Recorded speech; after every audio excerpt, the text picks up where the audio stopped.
Tere na magluto tayo ng sinigang na malaga. Samahan niyo ko mga kabeng. Ito yung malaga na nabili namin.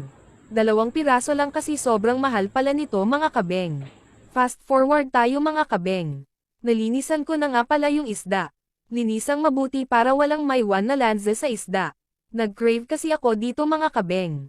Sobrang sarap at malinamnam kasi ng isda na ito. Nakakagutom tuloy. Sobrang excited ako na maluto ito. Wow!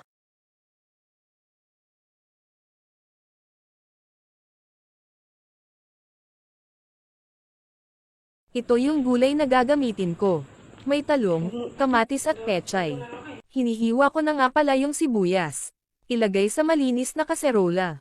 Isunod ang kamatis, at lagyan ng saktong tubig. Nahiwa ko na rin yung mga gulay mga kabeng. Hugasan ito at mawala mga mikrobyo at dumi sa gulay.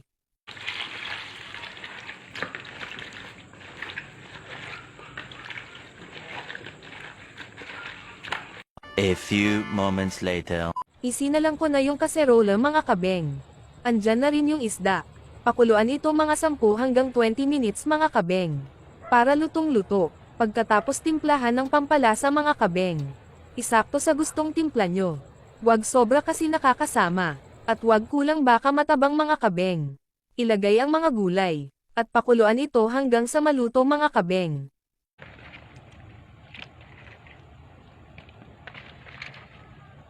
At yun mga kabeng. Luto na pala yung sinigang na malaga. Sobrang sarap nito. Tere kain tayo mga kabeng. Salamat sa mga nanood at nakasubaybay. Pa-like and share na rin mga kabeng. Thank you and God bless.